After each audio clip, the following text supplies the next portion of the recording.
Assalamualaikum warahmatullahi wabarakatuh. Perkenalkan, nama saya Robi Afrilianto, kelas 7A, Prodi Teknik Informatika. Di sini saya akan menjelaskan beberapa materi mata kuliah komputer masyarakat. Yang pertama yaitu pengertian digital literasi.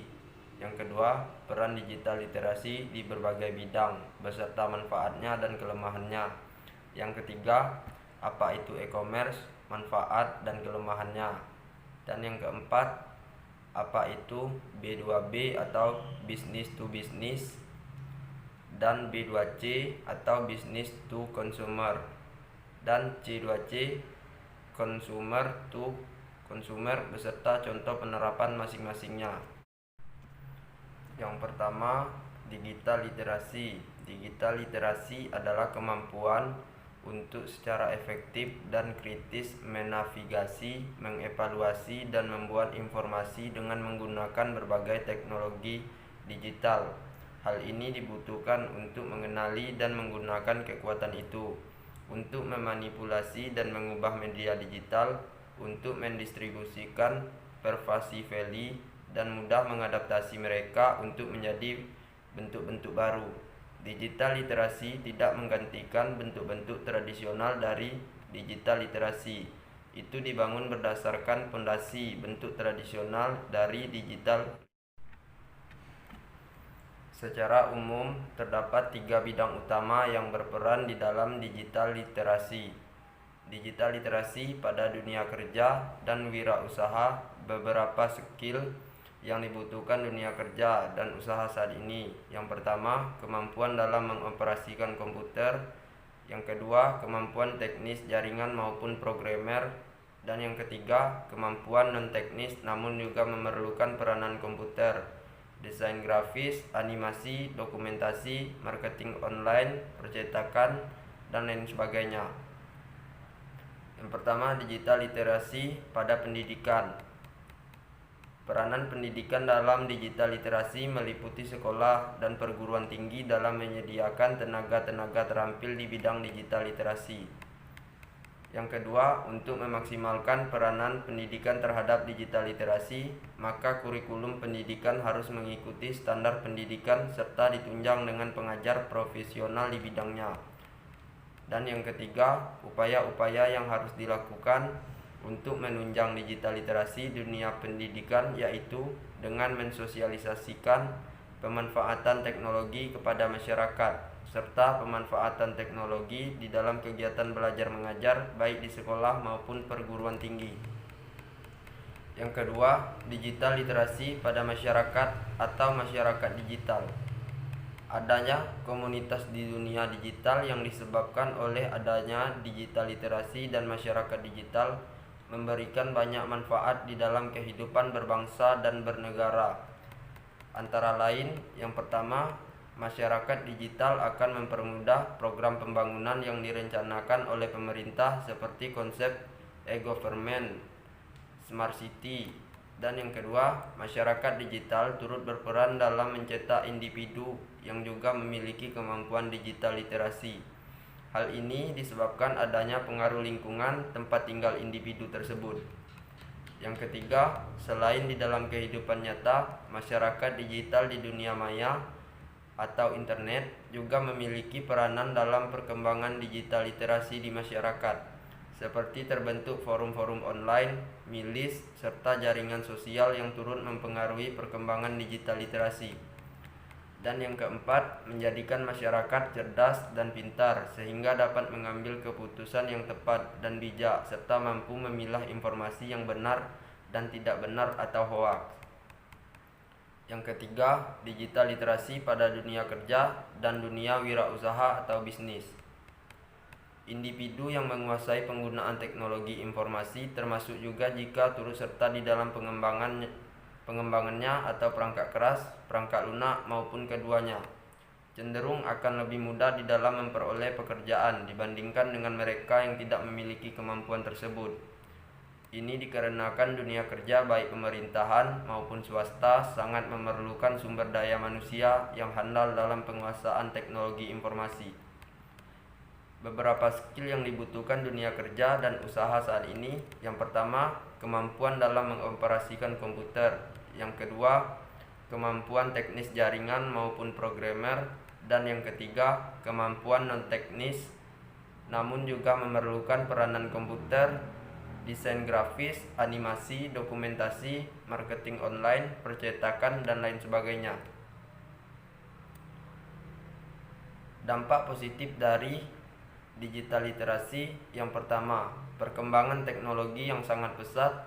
Yang kedua, semakin berkembangnya layanan dan fasilitas berbasis internet. Dan yang ketiga, memudahkan masyarakat dalam memperoleh informasi. Dampak negatif dari digital literasi: yang pertama, pencurian data dan informasi rahasia terhadap suatu perusahaan, organisasi, dan negara. Yang kedua, meningkatnya pelanggan privasi seseorang.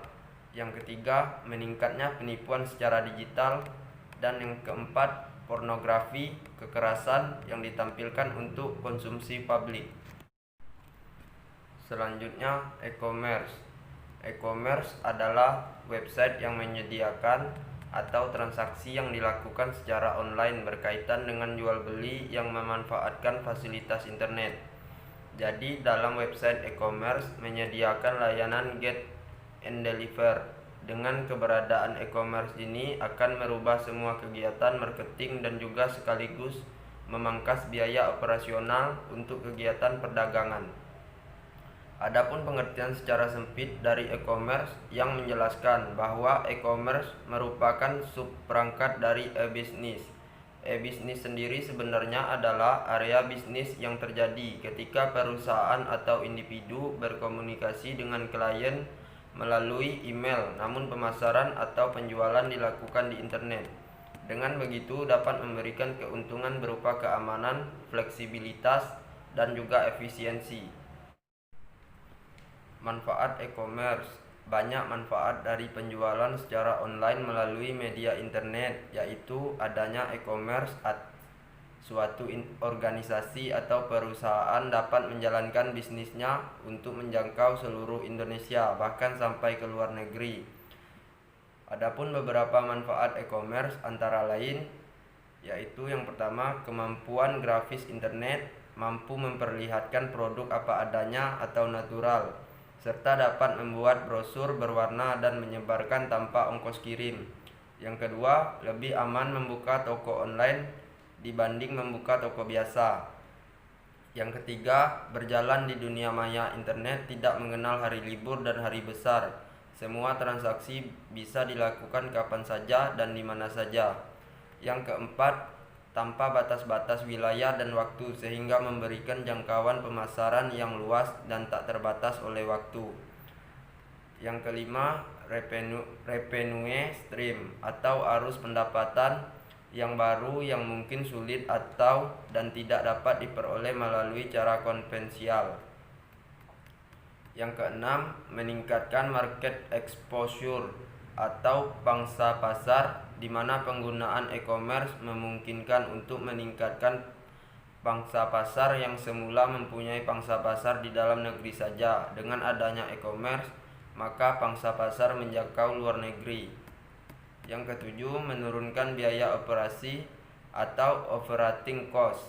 Penggunaan teknologi internet memungkinkan kita untuk melakukan kegiatan perdagangan selama 24 jam sehari, 7 hari seminggu, akan tetapi tidak terpengaruh terhadap biaya yang dikeluarkan untuk biaya lembur karyawan atau pegawai, karena segala sesuatunya dikerjakan oleh komputer yang tidak membutuhkan operator untuk menjalankan proses perdagangan. Cukup hanya dengan penggunaan software tertentu, maka semua aktivitas dalam transaksi perdagangan dapat dilakukan.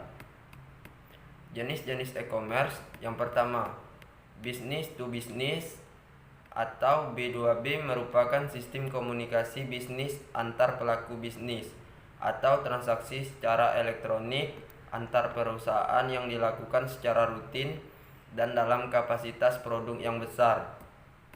Business to business mempunyai karakteristik sebagai berikut. Yang pertama, pertukaran informasi yang dilakukan antara pembisnis tersebut atas dasar kebutuhan dan kepercayaan. Yang kedua, pertukaran informasi yang dilakukan dengan format yang sudah disepakati dan servis sistem yang digunakan antar kedua pembisnis juga menggunakan standar yang sama.